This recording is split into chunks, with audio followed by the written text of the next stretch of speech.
അല്ല, അതിങ്ങനെ ഒരു സീസണൽ ഇഷ്യൂ ആക്കി ഗവൺമെൻറ് നിലനിർത്തരുത്.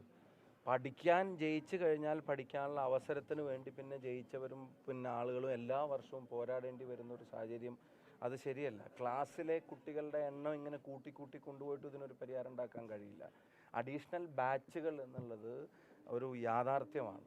അത് അനിവാര്യമാണെന്ന് തിരിച്ചറിഞ്ഞിട്ട് അത് അനുവദിക്കുന്നതിന് പകരം ഇതാവശ്യപ്പെടുന്നവർ വേണ്ടാത്ത എന്തോ കാര്യം ആവശ്യപ്പെടുന്നവരായിട്ടും കുഴപ്പക്കാരായിട്ടൊക്കെ ചിത്രീകരിക്കാൻ നടത്തുന്ന ശ്രമങ്ങൾ ശരിയല്ല.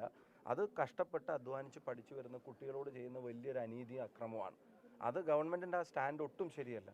അതിന് അടിയന്തര പരിഹാരം വേണം. എല്ലാ വർഷവും ഈ സമയമാകുമ്പോൾ കുട്ടികളിങ്ങനെ എത്ര ഫോൺ കോളുകളാണ് ഞങ്ങൾക്കൊക്കെ കിട്ടിക്കൊണ്ടിരിക്കുന്നത്. ഇപ്പോൾ ഈ എയ്ഡഡ് സ്ഥാപനങ്ങളിലും മാനേജ്മെൻറ്റ് കോട്ട അവിടെയും ഇവിടെയൊക്കെ ഫില്ലാവാൻ അൺഎയ്ഡഡ് സ്ഥാപനങ്ങൾ, സ്വകാര്യ സ്ഥാപനങ്ങളിൽ പോലും പലപ്പോഴും സീറ്റ് കിട്ടുന്നില്ല, പഠിക്കാൻ പൈസ ഇല്ല എന്നൊക്കെ പറഞ്ഞു. അപ്പോൾ അതൊരു യാഥാർത്ഥ്യമായി അംഗീകരിക്കാൻ തയ്യാറാവുക.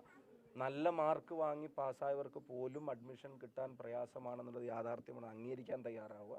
എന്നിട്ട് അഡീഷണൽ ബാച്ചുകൾ അനുവദിച്ച് മറ്റു ദൂർത്തുകൾ കുറച്ചിട്ട് കുട്ടികൾക്ക് പഠിക്കാനുള്ള അവസരം ഒരുക്കലാണ് ഒരു സ്റ്റേറ്റിന് ചെയ്യാവുന്ന ഏറ്റവും വലിയ ഇൻവെസ്റ്റ്മെൻറ്റ്. അതിന് സർക്കാർ തയ്യാറാവണം.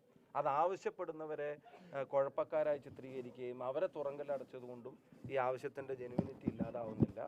അതിൻ്റെ ശക്തമായിട്ടുള്ള ആവശ്യമായിട്ട് വിദ്യാർത്ഥി സംഘടനകളുടെ ഇടപെടലുകളുണ്ട്. ഞങ്ങളൊക്കെ ജനപ്രതിനിധികൾ എന്ന നിലക്ക് തീർച്ചയായിട്ടും അത് ഉന്നയിച്ചുകൊണ്ടേയിരിക്കും.